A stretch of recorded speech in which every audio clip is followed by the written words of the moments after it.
want to share with you, and it ties into what we're going to talk about in this week's Parshas Noach, an idea that my Rosh Hashiva, Rabbi Yochanan Zweig Shlita, should live and be well. After Yom Kippur, the way it works in the yeshivas is that Rosh Hashanah Yom Kippur, you're at the yeshiva, and after Saturday, the night after Yom Kippur night, that's when everybody leaves, and they go away, and they start again Rosh Chodesh. You start Rosh Chodesh Cheshvan, you come back to yeshiva. So in many yeshivas, the Rosh Hashiva would call all the boys in and give them a message that it's important to know. You've been in the cocoon of been in the yeshiva for the month of Elul and Tishrei, and a very high spiritual. Now you're going back home, and so you have to have a message that you take with you when you go back home. That that so many places so you don't lose that spiritual high. My Rosh Hashiva in general was not concerned about losing the spiritual high, more that the boys represent themselves as Bnei Torah, and that when you go back home, people are looking at you. You're supposed to be an ambassador for what you represent, and that, unfortunately, you go into some of the shuls, you go, you come in during the Ein Hazmanim, they come back from the yeshiva, you look in the back, there's all the boys congregating, talking throughout the davening. That does not bode well for somebody who is deciding, is this a path I want for my kid? When they see how the yeshiva boys are behaving, that's more the gist of the message that he would give. So I'll show you with an idea. It's really a very poignant idea, and we'll tie into what we're talking about in the parsha as well. There is a famous Medrash Tanchuma that discusses the 4 different species that we have to bring on Sukkot. And the Medrash says that if you look at the 4 minim, the 4 species that have to be brought, it says you have the esrog that has both smell and taste. It's a wonderful smell, and I've yet to taste a good esrog, but there's ways to prepare it. They make esrog jelly, I'm not sure. But it has taste. It has both a good smell and it has a good taste. You have the lulav, by the way, which only has taste. Now, don't go biting into a lulav, but it means it comes from a palm tree, and the palm tree produces dates. So it represents one of the species that has taste, but there is no fragrance. Then you have the hadassim. In fact, by the Sfardim, it's very common. They use the hadassim for besamim, for havdalah, because hadassim have a wonderful fragrance, but they have no taste. And then you have the arava, which is devoid of both fragrance and it does not have taste. Okay? So the Torah requires, lakachtem lachem, you have to take for yourself all 4 of the minim. Any one of them that are missing, you've not fulfilled the obligation, right? And we tie them and bring them together, and we shake the lulav and esrog on Sukkot. So the Medrash says that each one of these minim represent a certain type of Jew. Right? It says you have the Jew that has contains both the Torah knowledge, right? And he studies and is involved in learning Torah, and the performance of Ma'asim Tovim, good deeds, mitzvos. That's your esrog. It's got the taste, it's got the fragrance, it's got both components. You have Jews that only have the taste and not the fragrance, or fragrance and not the taste. Unfortunately, you have certain Jews that study the Torah, but they're not focusing on doing good deeds. So you have those that are doing the good deeds, but they neglect the study of the Torah. And then unfortunately you have those that have neither. But in order to fulfill the mitzvah of lulav, we have to bring them all together. This idea of unifying, concept of shalom, of harmony, of peace, is a theme that goes throughout Sukkot. Apora Sukkah Shalom. Hashem covers us with the Sukkah of peace, of harmony.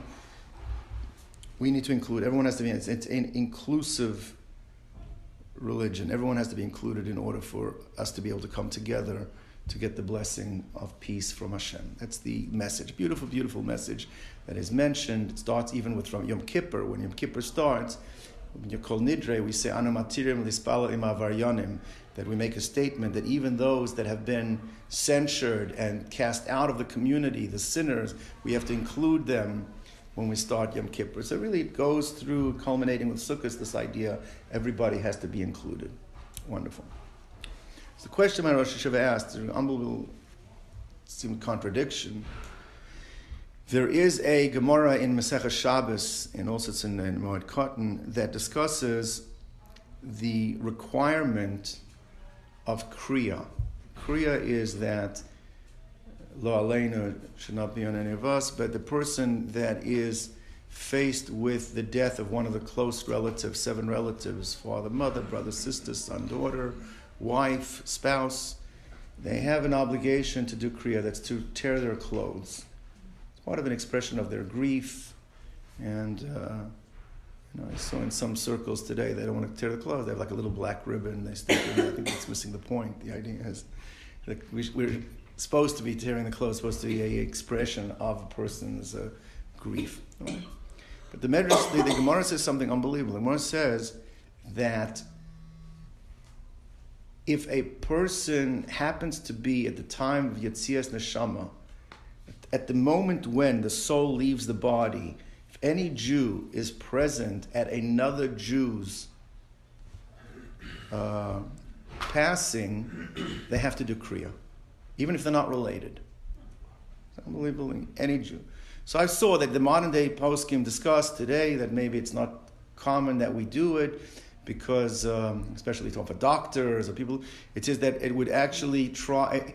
It's a very important thing to be there when somebody's passing at that time. It's a tremendous, tremendous thing to be able to be there, and it would dissuade people from wanting to be there. Because if imagine, every day the doctor comes home and needs to go buy a new suit. It's like so. It's not in practice. We don't. It's not necessarily the practice, but that's in theory that's the law. And the reason, as elucidated by Rashi, it says like this: it says, because there's no Jew that is not filled with good deeds. Our DNA makes it that every Jew is predisposed and has in him is male mitzvos karimon, is full of mitzvos, and I think might even say Torah and mitzvos like a pomegranate. Every single Jew. So the question is, what does that mean? We just said that there's an Arava. We just said that there's a Jew that is the Arava, that is the myrtle. Is the myrtle? No, not the willow. That is the willow that does not have Torah and mitzvahs. And then the Gemara is saying is every Jew you have to do Kriya, because every Jew, our DNA makes it every Jew is filled with Torah and good deeds. How could that be? I believe it's Torah and good deeds, or just good deeds. But then who's the willow? Right? It's a very strong question. I think, and I think the answer that Marashah gave is a tremendously illuminating answer, but it fits to what we're going to be discussing today. There is an obligation to read the Parsha. It's called Shnai Mikra Echad Targum. You have to go through it twice in the text and once with a translation. Targum usually means the Aramaic translation. Others expand it to maybe Rashi, but Targum really means a translation, probably, and according to some commentators, if you read the Art Scroll English translation, that could be a Targum too, because the purpose of the Targum is to help us have insights into the Mikra, into the text, which back in the day, Aramaic was the way that people had insights. Today it may not as much, but nevertheless, it always astounds me how you can go through, we've been going through the Parsha now, 35, 40 years. Sometimes there's like verses that are there, and somehow you just don't see them. It just doesn't resonate. And all of a sudden, Why wasn't this there? So the verse, which is it's an unbelievable, it's a story. There's a whole story here that is undeveloped, that is not highlighted. But the pasuk brings down over here the story that everyone's familiar with, that there was this dynamic character by the name of Nimrod. Now Nimrod, it says he was Gibor Chayil, he was a mighty hunter, he was a powerful person, and he united all of the inhabitants that were at that time in Bavel and Shinar, and they were building this edifice, the tower, that it was an act of defiance against God. Exactly what the defiance was and what the purpose was, that's also very interesting. There's a commentary on Chumash, the Yaros Dvash by Rabbi Yonasan Eibeshitz, that he lived over 300 years ago, and he describes it as a rocket. It's interesting. I mean, they didn't even concept of rockets. He says there was some type of structure that he says that they start from very low and it can propel itself up and go to the heavens. They were very interesting in a way. But anyway, whatever this thing was, it wasn't being done for a good reason, right? And it says it calls him the mighty hunter, but again, that's why you have to know Chazal. There's Jews running around Israel today naming their kids Nimrod. But Nimrod actually was a very, very wicked person. He was a evil, wicked person, and because the simple reading is he was a mighty hunter. I want to mighty, that's Nevertheless, the point is that he was doing this, and the word Nimrod literally is to rebel, right? That's what it is, right? So this Nimrod, very, very charismatic, powerful personality. And he united the people in this cause. So it brings down that Shem had a son that whose name was Ashur. That's the patriarch of Assyria, Ashur. And it says that Ashur had 3 children, or he had actually more, but it says he had children. One's name was Ninveh. And he left. It says, doesn't say why. It says, and he left that area, and he went and built a large city far away from that area, and he called it Nineveh, the great city of Nineveh. After his son, he named it. So it doesn't tell us why he left. Rashi brings down that Kevan Shira Ashur, when Ashur saw as Banav Shomim LeNimrod, they were being influenced by this dynamic Nimrod, who Mordin Bamakom, and they were beginning to rebel against Hashem, Velivnos Migdal, and to build, they were starting to build the tower. Yatsa mitocham, he left. So really, that's a tremendous. It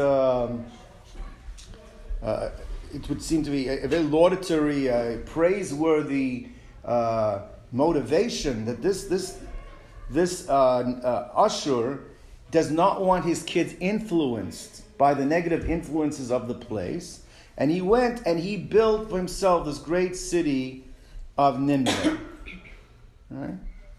Now, we just got through Yom Kippur, so Nineveh should be a city that we're all very familiar with. Right? Where do we have Nineveh on Yom Kippur? Yonah. So it's incredible to think about this for a moment. Nimrod, who was such a wicked person, is getting everybody to rebel against Hashem, and the result of his actions was they didn't even get killed. They were not wiped out. They were dispersed. They were all given new languages so they couldn't unite. They were dispersed and they were sent away. Right? Look what happens to Nineveh. Ashur runs away from evil. He builds Nineveh. And Nineveh becomes the most wicked city. Rayim v'chatoyim. That's the expression that they use by Sdom. They become these wicked, wicked people that should be destroyed, By the grace of God, they are not destroyed. Yonah is sent there. And according to the Medrash, it was only temporarily. At the end, they all got destroyed and all got wiped out. They all got killed.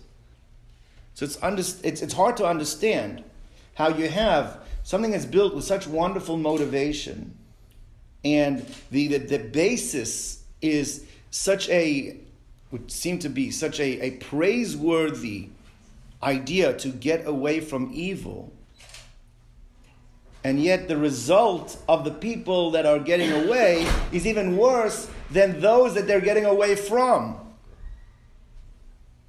Okay? Because Nimrod, they weren't killed, they were scattered. And Asher and Nineveh, they all ended up there, all his descendants got completely wiped out. Needs an explanation.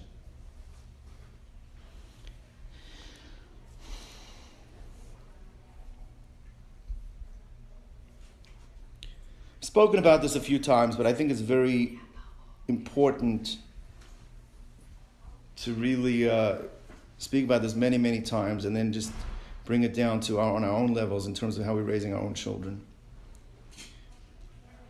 About, I guess it was 4 or 5 years ago, they did a study called the Pew Study. They spent, I think, literally millions of dollars into the census to determine the state of Judaism, what Jewry is adhering to, where the state of Jewry is, how the growth of Jewry has, and the results were not great. The level of intermarriage, how many people are no longer identifying themselves as Jews. I mean, it was quite shocking. And it was much less obviously on the Orthodox level, but it was growing on all levels. Orthodox, Reform, Conservative, unaffiliated was through the roof. And people like, so what's going on? What aren't we doing right? What aren't we getting right that our kids don't want to continue doing what their parents are doing? And I think one of the statistics over there was that 1 out of every 4 Jewish homes, people that identify themselves as Jewish, had Christmas trees on Christmas. 1 out of 4. That's unbelievable. And those are the ones they identify as Jewish. Means there's all the others out there, they don't even identify themselves as Jewish. So 2 or 3 main questions we want to deal with. Number 1, how does the Medrash Tanchuma say that there's 4 different types of Jews that have to come together? One of them is one's devoid of Torah and of mitzvahs. Right? Completely devoid of Torah and mitzvahs. And yet the Gemara says that a person has to rise kriya, a person has to rend his garment at every single Jew, because every Jew by nature is filled with mitzvahs, with good deeds. And who's the Arava? Who's the Arava? The second question we want to understand is this Asher, who clearly was not a simple person, he's a well thought out individual. He did not want his children following in the path.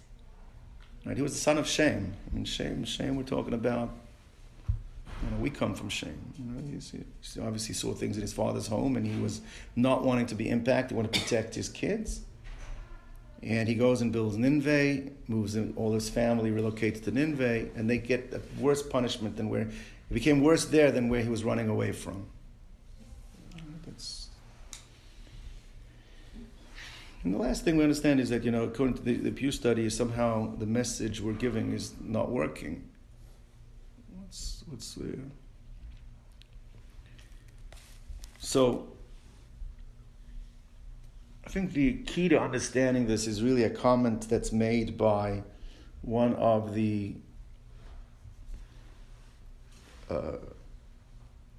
commentaries, one of the Rishonim that are on Chumash, known as the Sforno. The Sforno is found at the end of Parshas Bereishis, end of last week's Parsha. Sforno is grappling with the difficulties that you have to understand how come Avram Avinu, right, he goes out there, and the impact that he has on the world, he's the father of monotheism. He has an impact on many cultures, many religions, and a positive one. I mean, he's able to sell the message that, God runs the world. The Arabs, the Jews, that's the message so he successfully is able to do this. He says, Noach, on the other hand, in this week's parasha, right? 120 years he's building this teva, he's building the spectacle to show the world is coming to an end, right? And the impact that he has, he barely is only able to save his own family. And only that, Rashi says, because there were less than 100, and if you're under 100 at the time, then the punishment, he was able to save them from punishment because there were less. He wasn't even really able to impact on his own kids to save them, only because, whatever the external reason they were able to save them. He had no impact. Everyone else gets killed. So it says, so why is it that Noach has no impact, and yet Avram has this tremendous. In fact, the Medrash refers to it as actually Haftorah. The Haftorah that you read, that's what at the end of the parsha. Classically, that's what the Bar Mitzvah boy used to read. They expanded now to the parsha as well, but it's usually tied into the parsha, the Haftorah. That's the Navi. There's different reasons why we do Haftorah, but there's one of the reasons that are given, by the way, is that there was a ban on reading from the Torah at certain times, and therefore they found a Haftorah. They would let them do the Haftorah. Wouldn't let them from prophets and from Nevi'im. They couldn't read the Torah, so they found it. But there's a connection between the Haftorah refers to the waters as Mei Noach, the waters of Noach. It's almost like he's held somewhat accountable for the destruction that takes place, which means he's being castigated. So what did he do wrong? Why was he not having the impact? So listen to what this foreigner says. He says, the message that Noach was giving, you better do the right thing or else the world's going to be destroyed. He was telling them, you're going to get punished.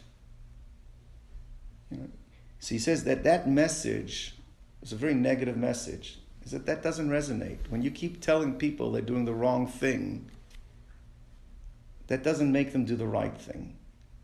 He says, Avram Avinu was promoting love and kindness, and imiteo Deo. I mean, he was promoting God's characters, the characteristics that God is described by Rachum, V'chanun. He was reflecting the image of God to people, reaching out to people in a positive manner. He says that has an impact. When it's a positive message, you can change the world. But if you're only focusing, it's a negative message, then you're Noach. Then you're going to have no impact. It's not going to work. So threatening people that the world is coming to an end, and if you don't change, you're going to die, is not going to do it.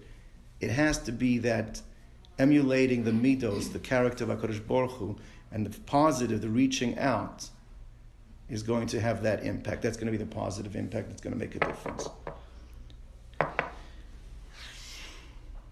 So perhaps now we can also understand why Ashur was not successful. Right? Ashur, it says, what did he do? He was telling his kids, you can't be like these people. Right? The message is who we cannot be like. We have to move away because they're doing wrong and we're not like them.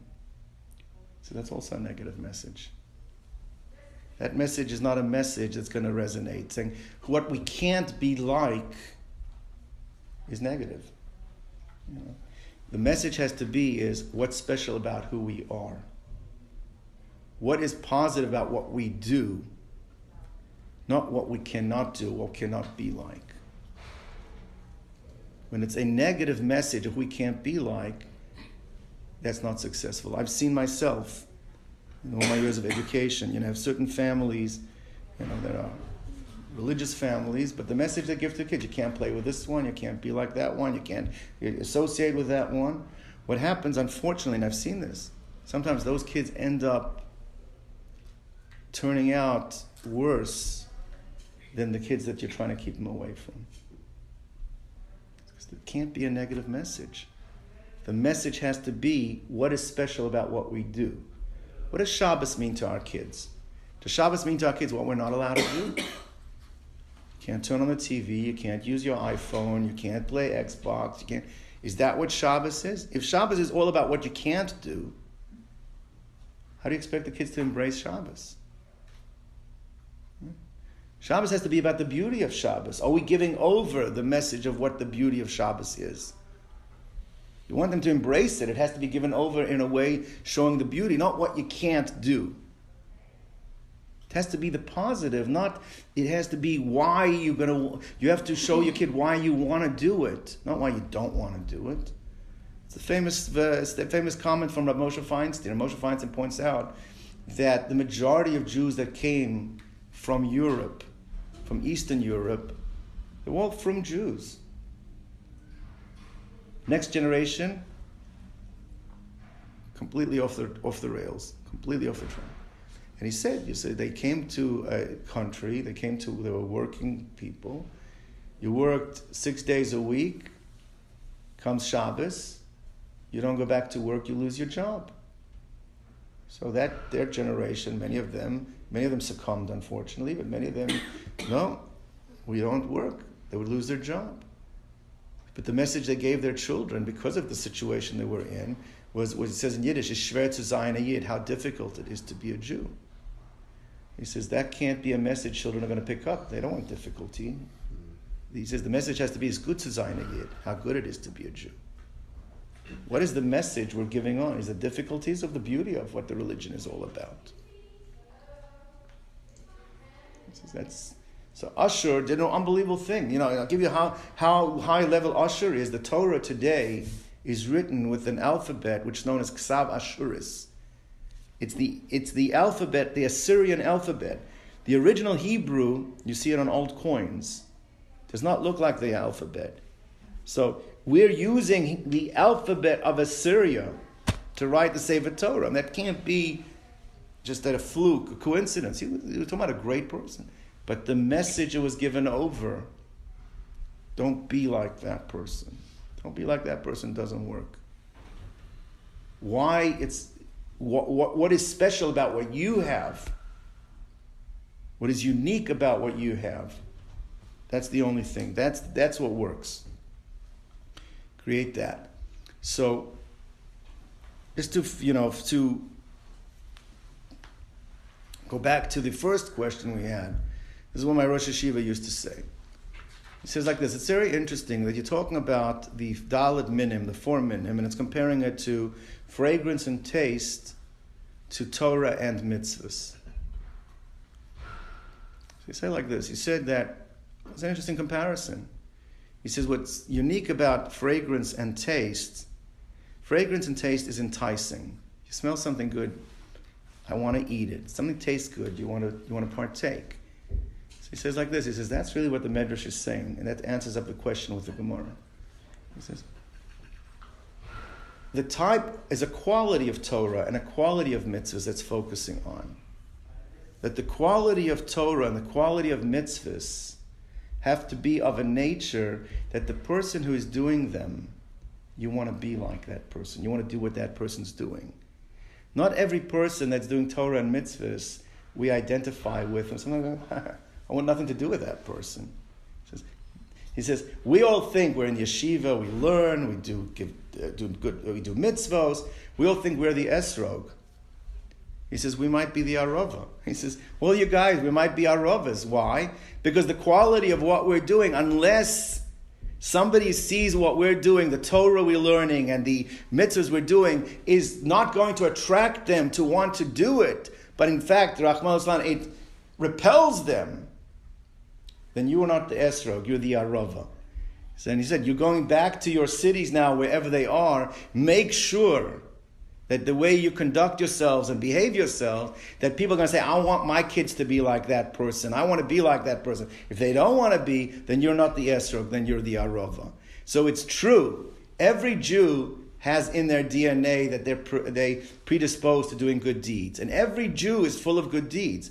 Again, it doesn't mean it's of the quality that can call a person an esrog. A person can still be the arava. You could be full of Torah and mitzvahs and still be the arava. Because the esrog, it has to be in a way that the message you're giving by what you're doing is people are going to say, that's what I want. It in such a positive way that everybody's going to want to have that. But if the Torah and mitzvahs are not done in that way and they repel instead of entice or cause people to want to do it, then you don't have a right to call yourself an esrog. And I think that's really what we're saying. That's the message over here. The message is that the type of Yiddishkeit, the type of Judaism we have to promote is one that's going to have a positive impact. The way we do mitzvahs, the way we study Torah, the Torah that people have to want to gravitate towards us. If they don't want to gravitate towards us, then we're not doing it right. Then unfortunately, and I think that may be going back to the Pew study, because unfortunately what we've become very dogmatic in the way we are today in terms of our Torah and mitzvahs. And the message we give to our children. I mean, this is in raising children across the board. I think it's 90% of all the comments that we make our kids today are negative ones. I don't know what the statistic is. It's like something like a crazy amount. 9 out of 10 things we say to our children are negative and not positive. Think about it. We're giving a negative message. If it's a negative message, it repels. It doesn't attract. So the fact that we're having so many kids leave and move away, that's what we have to work on. We have to work on it. What can we do, especially our own children, well, the more so our own children, but everybody around us, thinking, that's what I want. There's the Rosh Yeshiva in Ponevezh, of Shach, one of the great Rosh Yeshivas. He had 1 or 2 children that did not follow the path. And there was a fellow, I believe his name was Shmuel Deutsch, was my Rebbe in Kol Torah. His father was the guy who cleaned with the mop in the hallways. He was like one of the caretakers in Ponevezh. And he had 2 children that were great Talmidei Chachamim. So someone asked him, I don't know whether they asked to ask him, said, how's it possible that your 2 children, your Rav Shach, the great, did not follow the path? And Rabbi Deutsch, whoever, and the guy who's mopping the floors, and he's got 2 of the greatest Talmidei Chachamim that in Israel at the time. How's it possible? It's an interesting thing. He said, at my table on Shabbos, we just said Divrei Torah. At his table, they sang Zmiris. It's a very, very powerful statement. What are we doing to make our children want to buy in? They need to feel that this is exciting. This is something that they want to be part of. I mean, that's the message. That's what it's all about. I mean, and it doesn't stop, by the way. This is only in terms of with the fold, but I believe it's more than that. The Ramchal, that's Moshe Chaim Luzzatto, the greatest Jewish philosophers that ever lived. Ramchal says that the requirement of a Jew, one of our requirements that we have, is tikkun achvas hamedinos. We have a responsibility to unite the nations. He says, not just like cut yourself off. We have a responsibility to unite the nations. So it means our positivity and the way we present ourselves within the fold, obviously, is for our children and fellow Jews, but it's also the way we come across to people that are outside the fold. We're not going to be uniting many people from outside if they don't perceive us in a positive way, or they don't see us in a way that we're doing something that they feel that is praiseworthy, that they want to be connected to on any level. But I think that's uniting the nations. I think that's the second step. I think let's first figure out how to unite ourselves, and it starts within our own families. Let's start working on how to give over a positive message and not a negative one.